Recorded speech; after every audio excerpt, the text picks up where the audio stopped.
अस्सलाम वालेकुम।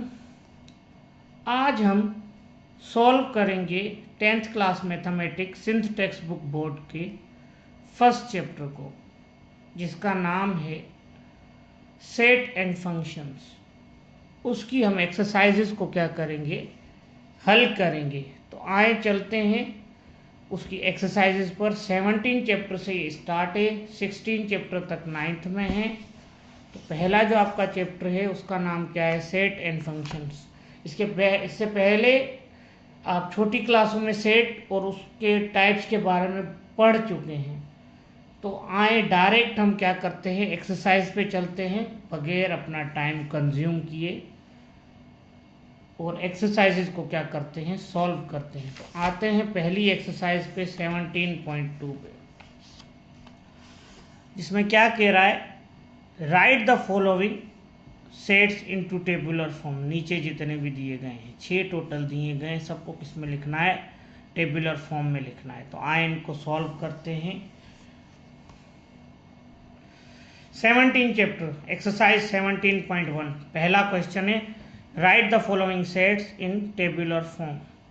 Tabular form means हर set को जो गिवन है उसको टेबुलर फॉर्म में लिखें, यानी या तो वो डिस्क्रिप्टिव फॉर्म में गिवन होगा या सेट बिल्डर फॉर्म में गिवन होगा। 3 फॉर्म्स होते हैं टोटल, एक टेबुलर होता है और एक डिस्क्रिप्टिव होता है जिसको हम उर्दू में बयानिया कहते हैं, और एक आखिरी होता है कौन सा, आपका सेट बिल्डर फॉर्म, जिसमें मुख्तलिफ किस्म की निशानियाँ होती हैं। तो आए पहले तो इनको हम किस में चेंज करते हैं, आम form, tabular form. Tabular form में क्या होता है, हर एक एलिमेंट आप शो करते हैं। सेट में जितने भी एलिमेंट होंगे वो आप मिडिल ब्रैकेट में लिख के उस हर एक एलिमेंट को शो करेंगे। हाँ, अगर वो इनफाइनाइट नहीं है तो, क्योंकि इनफाइनाइट में हर एक एलिमेंट शो नहीं होता। तो पहले सेट में ए में क्या कह रहा है, पहले पार्ट में, A is a set of all integers between -3 and 3। यानी A में कौन से इंटीजर्स आते हैं, -3 और 3 के दरमियान वाले, बीच वाले। -3 और 3 खुद नहीं आते, बिटवीन मीन्स उनके दरमियान वाले। तो -3 से छोटा इंटीजर है -2, उसके बाद है आपका -1, आई मीन बड़ा इंटीजर है -2, उसके बाद है -1, -1 से बड़ा 0, 1, 2। 3 नहीं लिखेंगे क्योंकि दरमियान वाले कह रहा है, तो आप दरमियान वाले सारे लिख देंगे और ये किस सेट में आएंगे, ए में आएंगे। ये कौन सी फॉर्म आ गई आपकी, टेबुलर फॉर्म, जिसमें हर एक एलिमेंट को शो किया जाता है या लिखा जाता है। फिर सेकंड पार्ट में क्या कह रहा है, बी पार्ट पे आते हैं। बी इज अ सेट या B is equal to set of composite numbers less than 11। अब जो प्राइम नंबर नहीं होते वो कंपोजिट होते हैं, सिंपल डेफिनेशन है। अब प्राइम नंबर है आपका 2, 3, 5, 2, 3, 5 नहीं आएगा, तो उसके अलावा दूसरा कौन सा है, वो आपका कंपोजिट कहलाएगा। तो फिर आपका 1 क्या होगा, कंपोजिट है। 1 के अलावा 2, 3 आपका प्राइम है, 4 कंपोजिट है, 5 आपका प्राइम है, 6 कंपोजिट है, 7 आपका प्राइम है, 8 कंपोजिट है, 9 कंपोजिट है, 10 कंपोजिट है। अब ये जितने भी कंपोजिट नंबर हैं वो किस में आएंगे, सेट बी में आएंगे। टेबुलर फॉर्म मीन्स हर एक एलिमेंट को शो करना कि सेट में कितने एलिमेंट हैं। सेट में 1, 4, 6, 8, 9, 10 है, और मिडिल ब्रैकेट में उनको लिख देना। अब आए अगले पार्ट में, जो कि सेट बिल्डर फॉर्म में दिया गया है। कह रहा है सेट बिल्डर फॉर्म को निशानियों के जरिए लिखा जाता है, उन निशानियों के मुख्तलिफ नाम होते हैं। अब पहली निशानी आती है, पूरे सी सेट को बराबर रख देगा एक छोटे अल्फ़ाबेट के, सी बराबर कर दिया इसने किसके, एक्स के, उठते ही। फिर कह रहा है सच दैट, जबकि, ये निशानी है सच दैट की, जिसकी उर्दू में मीनिंग होती है जबकि x belongs to P, means x का ताल्लुक है प्राइम नंबर से। एक्स बिलोंग्स टू पी, ये बिलोंग्स टू की साइन है, पी प्राइम नंबर की साइन है, सी को तो आपने वैसे ही एक्स के बराबर रख दिया। मतलब सी सेट आपका बराबर है किसके, प्राइम नंबर्स के। ये एंड की साइन है, एंड इस एक्स को पढ़ेंगे, एक्स बड़ा है 5 से, छोटा है और बराबर है 13 के। हैं इसमें प्राइम नंबर्स, पर प्राइम नंबर कौन से? वो जो 5 से बड़े हैं और 13 से छोटे और उसके बराबर है। तो आप क्या करेंगे, 5 से बड़ा प्राइम नंबर क्या होता है? 7। 7 से बड़ा प्राइम नंबर आपका है 11। 11 के बाद आपका अगला प्राइम नंबर खुद 13 है। 13 भी लिखना है क्योंकि ये इक्वल टू कह रहा है, 13 से छोटे और 13 के बराबर कह रहा है। आए अगले पार्ट पे, D. D is equal to y such that y belongs to odd numbers. D पूरे सेट डी को इसने वाई के बराबर रख दिया, जबकि वाई का ताल्लुक किससे है? ओड नंबर से है। और वाई बड़ा है 7 से, छोटा है 17 से। 7 से बड़ा ओड नंबर कौन सा है? 9। ठीक है बेटा, 9 से बड़ा ओड नंबर 11। 11 से बड़ा आपका 13। 13 से बड़ा आपका 15 और 17 नहीं आएगा क्योंकि 17 से छोटे कह रहा है। तो ये वो नंबर्स हैं जो आपके सेट डी में आएंगे। तो आपने इसको किस में लिख दिया? टेबुलर फॉर्म में लिख दिया। ठीक है बेटा, ये टेबुलर फॉर्म में लिख लिया 9, 11, 13, 15। अब आ जाते हैं अगले पे, 5 पार्ट पे। ठीक है, 5 पार्ट में क्या कह रहा है? E is equal to Z such that Z belongs to R and Z square is equal to 121। हाँ, तो इसको करना होगा सॉल्व कर लेते हैं हम इसको साइड पे। Z square is equal to 121। Z की हमें अगर वैल्यू चाहिए तो हम क्या करेंगे? Taking square root both side. इस पर भी क्या देंगे? Z स्क्वायर पर भी स्क्वायर रूट देंगे और नंबर पर भी क्या देंगे? 121 पर स्क्वायर रूट देंगे। लेकिन स्क्वायर रूट देने से पहले आगे क्या देंगे? प्लस और माइनस देंगे। स्क्वायर रूट स्क्वायर से कट जाता है क्योंकि 1/2 पावर होती है स्क्वायर रूट में। तो ये खाली क्या बच गया? Z। और 121 का स्क्वायर रूट आएगा क्योंकि ये परफेक्ट स्क्वायर है। 11 11 से 121 होता है, तो ये प्लस माइनस 11 आएगा। यानी इसमें दो वैल्यूज आ रही हैं, एक माइनस की 11 और एक प्लस की 11। तो सेट में आप क्या लिखेंगे? E इज इक्वल टू -11, छोटा पहले बड़ा बाद में, और प्लस 11। ठीक है, उसी तरह ये भी हल होगा, ये भी उसी तरीके से ही हल होगा। कह रहा है P and P belongs to rational numbers and P is square is equal to -1। अब आते हैं इसको हल करते हैं, P को तो इसको मिटा देते हैं। साइड पे क्या हल करेंगे? P square is equal to -1, taking square root both side. P square पे भी स्क्वायर रूट आ गया, -1 पे भी स्क्वायर रूट आ गया। स्क्वायर रूट स्क्वायर से कट गया। अब अगर आपने 9th में पढ़ा हो तो स्क्वायर रूट ऑफ -1 बराबर होता है किसके? आयोटा के। हाँ, लेकिन इसके आगे प्लस माइनस भी देना है, तो ये आप क्या लिखेंगे? Plus minus iota. तो P बराबर है किसके? माइनस के भी आयोटा के और प्लस के भी आयोटा के। तो ये आपका फर्स्ट क्वेश्चन हो गया। अब आते हैं हम अपने अगले एक्सरसाइज के नेक्स्ट क्वेश्चन पे। तो चलते हैं एक्सरसाइज के नेक्स्ट क्वेश्चन पे।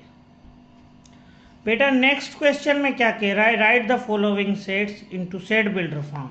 मतलब या तो अब डिस्क्रिप्टिव फॉर्म में गिवन होगा सेट या टेबुलर फॉर्म में गिवन होगा। आपने किस में करना है? सेट बिल्डर फॉर्म में। मतलब आपने अलामत, जिसमें निशानियाँ होती हैं सच डेट वाली, पूरे सेट को किसी एक छोटे वेरिएबल के बराबर रखना है, फिर छोटे वेरिएबल का ताल्लुक बताना है किस सेट से, और फिर उसमें ग्रेटर देन और लेस देन यूज़ करना है। तकरीबन ये सारे नंबर्स के ही सेट होते हैं जो सेट बिल्डर फॉर्म में यूज़ किए जाते हैं। तो आए इनको सेकंड क्वेश्चन को हम हल करते हैं। Right the following sets in set builder form. पहला क्या है?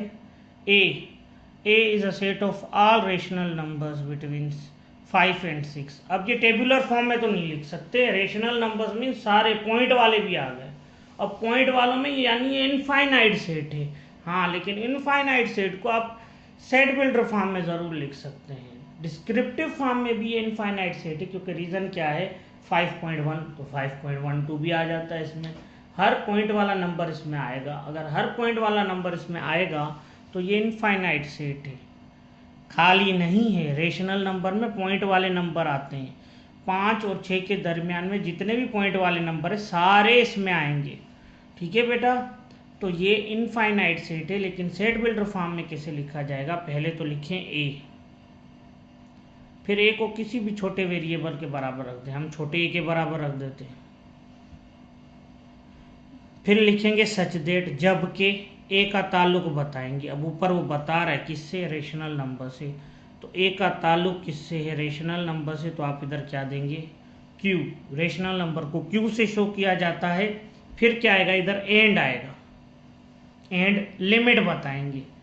आपका ए किससे छोटा और किससे बड़ा है? ए छोटा है 6 से और बड़ा किससे है? 5 से। जस्ट ये लिमिट बतानी है। ये बन गया आपका सेट बिल्डर फॉर्म। ए का ताल्लुक छोटे ए से, छोटे ए का ताल्लुक रेशनल नंबर से, और ए बड़ा है 5 से, छोटा है 6 से। अब आए दूसरे पे। दूसरे पार्ट में क्या कह रहा है? b is equal to 1 2 3 4 6 12। अब ये कोई सेट नहीं है, ये जस्ट डिवाइजर ऑफ 12 है।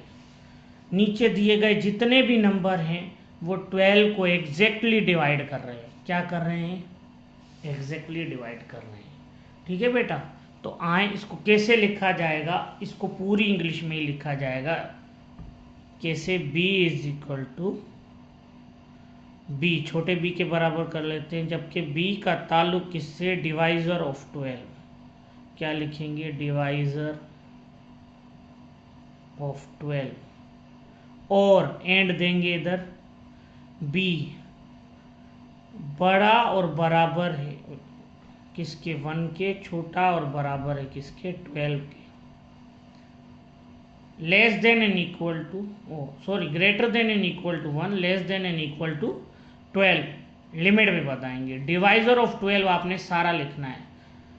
ठीक है बेटा, अब आए अगले पे। सी में आ रहा है 0 प्लस माइनस 1, मीन्स प्लस का भी 1 आ रहा है, माइनस का भी 1 आ रहा है, अप टू प्लस माइनस 40 तक। अब ये सेट अगर वैसे लिखा जाए तो कैसे लिखा जाएगा? एक होंगे 0 से बड़े।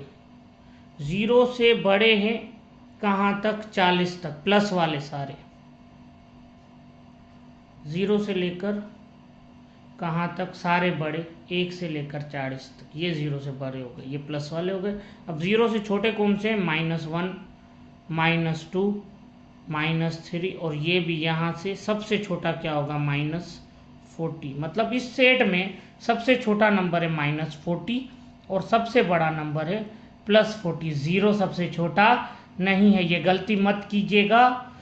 इस सेट को इंटीजर कहा जाता है क्योंकि सारे नंबर क्या हैं? मुकम्मल नंबर हैं, और प्लस माइनस वाले इसमें सारे आ रहे हैं इंक्लूडिंग 0, तो इसका नाम इंटीजर है। और ये -40 इसमें सबसे छोटा नंबर है और +40 इसमें सबसे बड़ा नंबर है। तो लिखा कैसे जाएगा? c इज इक्वल टू छोटा c बिलोंग्स टू इंटीजर्स की क्या साइन होती है? z, and c greater than -40 less than +40। c छोटा है +40 से और बराबर है, बड़ा है -40 से और उसके भी क्या है? बराबर है, क्योंकि 40 और -40 दोनों इसमें आ रहे हैं। ठीक है बेटा, अगला सवाल क्या है? -4, -2, -0, 2, 4। अब ये इवन नंबर्स हैं सारे। क्या हैं? हाँ, 0 इवन नंबर्स में बिल्कुल आता है आपका। लिमिट क्या है? -4 सबसे छोटा है और +4 सबसे बड़ा इवन नंबर है। तो d बराबर कर देते हैं किसके?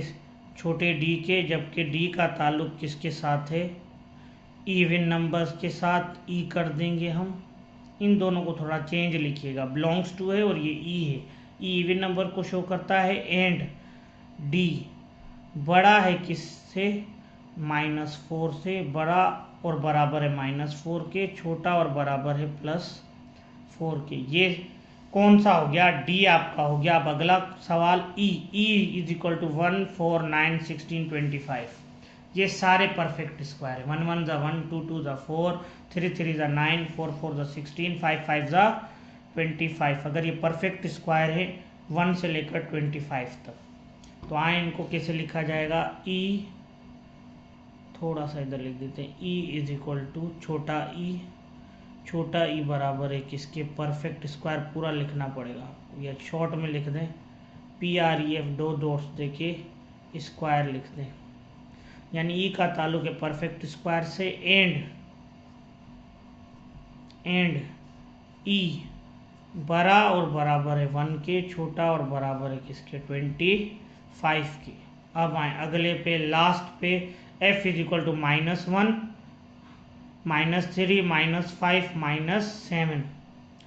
हाँ, ये कैसे हल किया जाएगा, ये छोटे होते जा रहे हैं नंबर, इसमें सबसे छोटा नंबर है, सबसे बड़ा नंबर है -1, और ये सारे -1 से क्या हैं, छोटे इंटीजर्स हैं, नेगेटिव इंटीजर्स।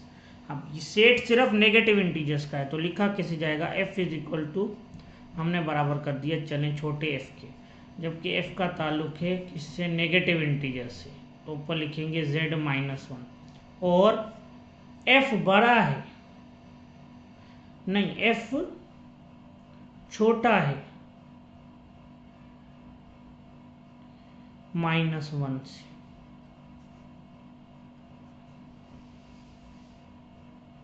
छोटा और बराबर है किसके, माइनस। अब जितने भी छोटे नंबर आएंगे f में, वो सारे -1 से जितने भी छोटे नंबर आएंगे वो सारे f में हैं, तो इसको थोड़ा ध्यान से लिखिएगा, ये इस तरह हल होगा। अब आते हैं हम अपने तीसरे सवाल पे, अगले सवाल। एक्सरसाइज 17.1 में तीसरा सवाल है, right any 5 example of empty set. अब टेबुलर फॉर्म में तो एम्प्टी ऐसे ही लिखा जाएगा, या तो इस तरह या इस तरह, लेकिन ये टेबुलर फॉर्म में इसी तरह लिखा जाएगा। हाँ, लेकिन डिस्क्रिप्टिव और सेट बिल्डर फॉर्म में हम इसे मुख्तलिफ तरीकों से लिख सकते हैं। ऐसी कंडीशंस देके जो पॉसिबल ही ना हो, तो वो एम्प्टी सेट होगा, जिसमें कोई एलिमेंट आ ही ना, बने ही ना। ऐसी कोई डेफिनेशन दे दूं जिसमें कोई सेट बने ही ना, तो फिर वो क्या होगा, आपका एम्प्टी सेट होगा। जैसे मैं एक स्टेटमेंट दे देता हूं, A is a set of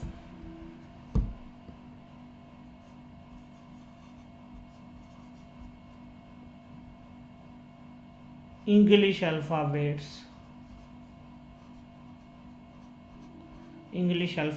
इतना लिख रहा हूं, आफ्टर Z।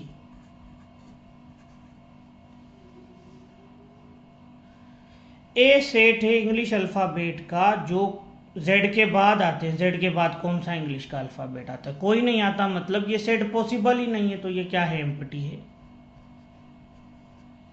इसी तरह सेट बिल्डर फॉर्म में भी बनते हैं। वो कैसे बनते हैं, B is equal to B such that B belongs to natural numbers, and आएगा B बड़ा है किससे, 5 से, और छोटा है किससे, 6 से। नेचुरल नंबर बड़ा 5 से 6 है और 6 से छोटा 5 है। वो कह रहा है कि 5 से बड़ा करो, 6 से छोटा भी करो, तो ऐसा नेचुरल नंबर पॉसिबल ही नहीं है। हाँ, पॉइंट वाले नंबर्स इसमें नहीं आते, नेचुरल नंबर्स में मुकम्मल नंबर्स आते हैं, इसलिए ये पॉसिबल नहीं है। तो ये भी किसके बराबर है, नल सेट के बराबर है। आए अब तीसरा भी सेट बिल्डर में लिख देते हैं, या लिख देते हैं B is a set of 6 vowels या 7 vowels अल्फ़ाबेट। पॉसिबल है नहीं,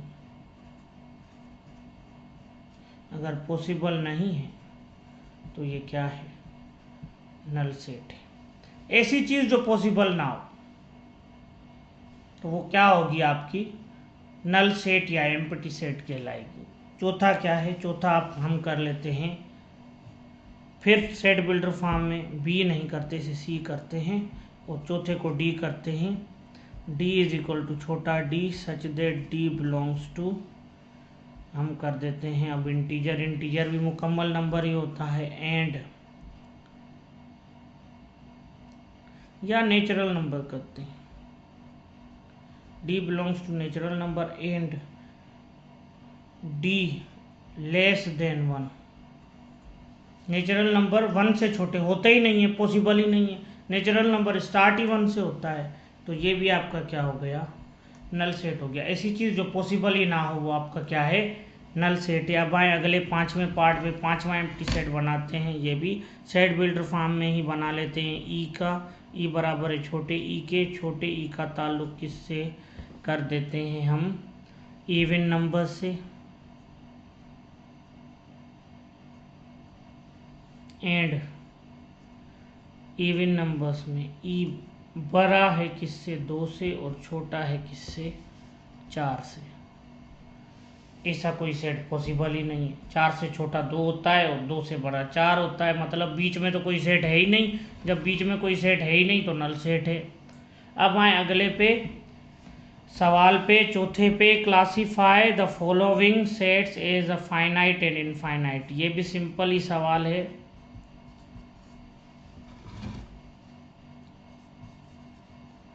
फाइनाइट मीन्स महदूद सेट और लामहदूद set.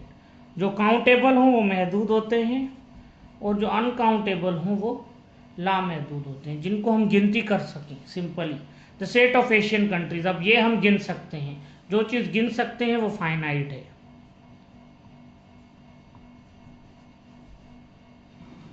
Set of all medical universities of the world,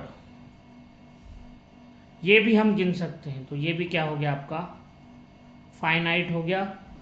set of all real numbers between 6 and 9, नहीं गिन सकते। रियल नंबर्स मीन्स सबके real numbers का समझ लें, अब्बा होता है, फादर होता है, इसमें हर नंबर आता है, पॉइंट वाला, माइनस वाला, सब।